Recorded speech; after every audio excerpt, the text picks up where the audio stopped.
Sherry, please. Sorry about the glitch, folks. I just lost my place here. Thanks very much. Yeah, it was a very interesting council meeting, listening to the discussion around the report from the Aboriginal Task Force. They had a couple of different recommendations, and only some of them actually dealt with hiring practices at City Hall, but one of the things that struck me was that what they were suggesting was not unusual nor innovative in terms of hiring in any public sector company or organization in Manitoba. That whether it's a Crown Corporation, whether it's the provincial government, whether it's Manitoba Hydro, whether it's the RHA, they all have Aboriginal employment strategies. National corporations like the banks and transportation companies and resource companies all have Aboriginal employment hiring strategies. Those strategies both deal with self-declaration as well as training of existing workforces to make sure that everyone is aware of some of the systemic issues within the workforce. When I was chair of Manitoba Public Insurance, we went through that and ran every single person, all 1,700 people, through a 3-day training program, including the board of directors, because we were committed to making sure that our workforce reflected the diversity within the province of Manitoba. The other thing, though, is that you're not going to get self-declaration if you're feeling anxious about what that information may lead to. And so creating an environment that is inclusive, that addresses those issues, is the only way that you're going to be able to do that. Thank you.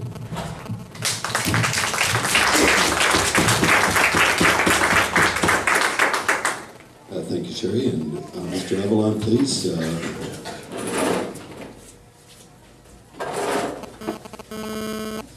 How will your administration reflect the diversity in the hiring?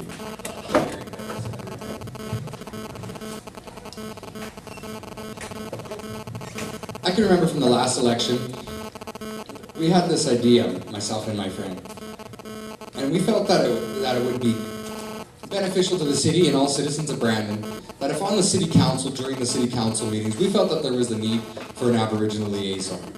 I know that the large population, or there's many powerful people in Brandon that don't see this to be a necessity, but I do. I've always had a soft spot for the Native people, always have since I was young, and I believe that they're special people and a sensitive people, and I believe that they deserve, and I think they need, and I think that we need proper representation from them during council meetings and sort of better their experience so that they can have a pipeline, more or less, a pipeline of information coming in and going out directly from the council office. I think it's important. I think it's very important. It's definitely an identical group of people. The Aboriginals and the Native people have been here longer than anybody else, and they deserve that. I believe that, and that's what I would change. I think the hiring practices are good and fair at the moment, to be honest with you, because there is a lot of people in the city, and we're all from a different background, so we all deserve an equal chance. But I do believe that the Native people deserve an extra bit of representation and an extra bit of closeness with the Brandon City Council in the form of an Aboriginal liaison.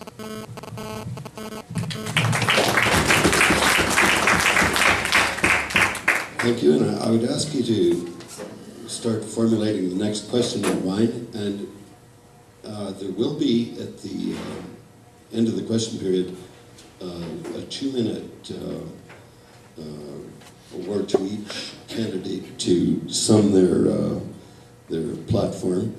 And in advance of this, I'll ask Dave to please come up and respond to this question from the gentleman on the floor. Thank you very much. As you probably have all known, we dealt with quite a bit of the issues already at City Council. We are going to be dealing with whether we have an office for Aboriginal or whether it's multicultural or a combination of both. And that's something that we strive as an organization, is to reflect the face of our community. And as that stands, for example, right now, we don't have in the City Brands Corporation very much in the Oriental, for example. that's something that we recognize. The Aboriginal, we've done very, very well. It's always increasing. In fact, one of our members of our Human Resources Office is Aboriginal descent. We all watch it very closely and encourage people to, of course, come through IANI or any other type of ways that we can strike forward to try and make it easier and make it as inviting as possible. We have great quality people that are working in the City of Brandon that are of Aboriginal descent and a pleasure to work with. So in our perspective, we don't support, or at least the majority of council did not support, having a policy. It's a practice that we have to reflect the face of our community, and I think that's important to continue in that way with the fairest, most honest approach that you can possibly have. As far as I've been raised, you take a look at people as people. We want the best quality people to serve in the corporation of the City of Brandon, and a lot of those best people that we have are Aboriginal. Thanks very much.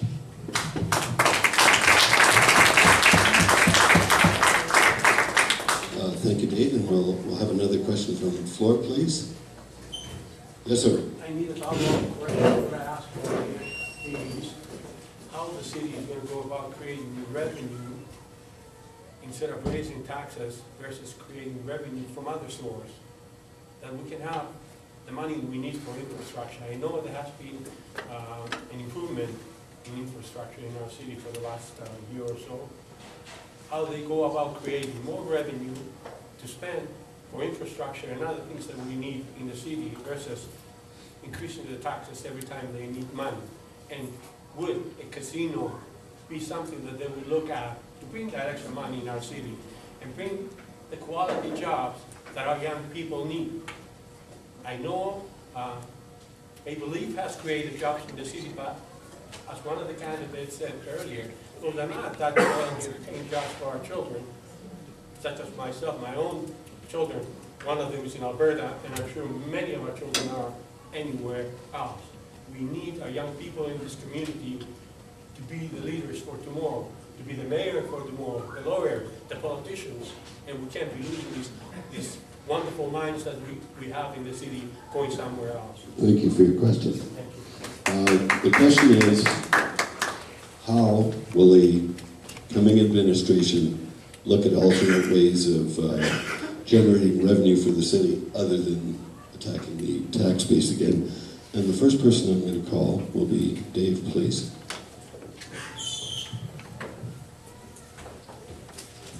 Thanks very much. Actually, there are studies going on right now about alternative revenue sources.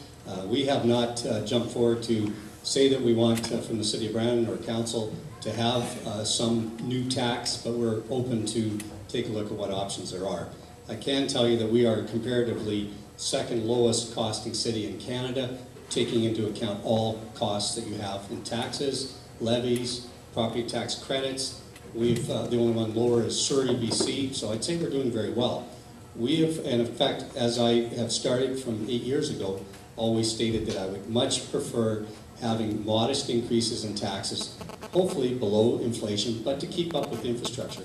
And we've invested heavily in infrastructure in this city, as you all know, taking a look around not only what we've invested, but also what we've lobbied the province of Manitoba to invest in Brandon, and we've seen the results of that. A lot of pain with some of it, but with highways, but it's been worth the gain. But as far as now the question about revenue through a source like a casino, I think you all know that I've stated from day one that I would respect the outcome of the plebiscite. It's the second one. It was a very unbiased question that was asked, and I will continue to respect the outcome of the plebiscite. So you will not see me push for a casino. Thank you.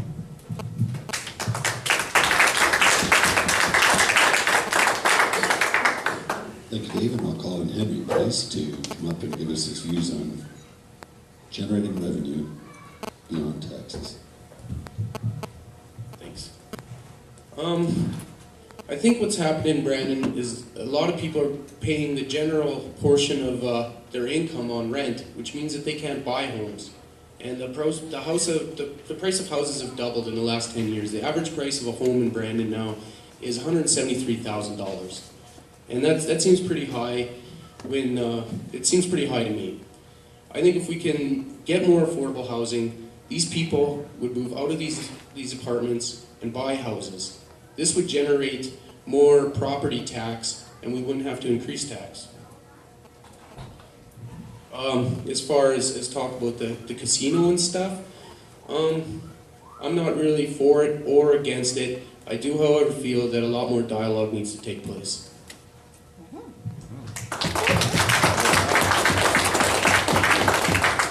Thank you, Henry.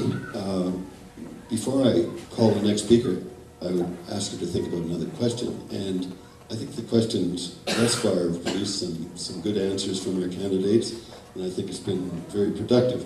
So hopefully we've got one more question from the floor. And at this point, I'll call, please, Mr. Avalon.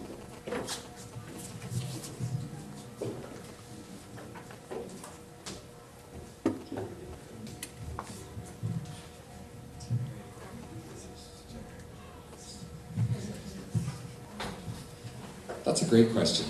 How to generate new revenue for the city of Brandon besides increasing the taxes on private homeowners. We definitely experienced a large increase in our homeowners on our property taxes. We all did. We experienced it recently, and I know that we definitely all experienced it, whether or not we are wealthy citizens or just average citizens. We experienced a large tax increase. It's unpleasant.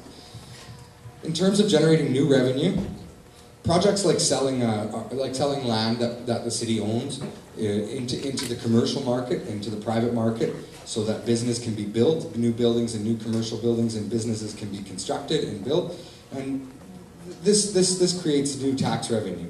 If I was elected to be your mayor, I can certainly say to you that I would put all my effort and energy, at times, into seeking new positive developers and employers from outside of the city and from maybe even outside of Manitoba to come to our city and to invest in our city and to set up their shops here.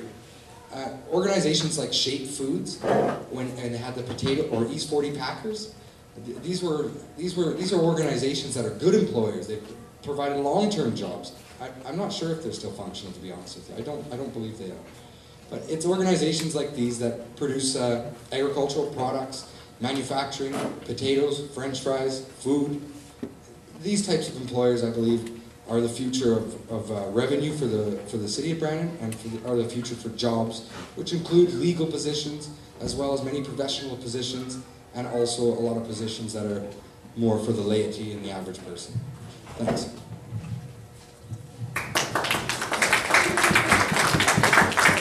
Yes, by default. Thank you.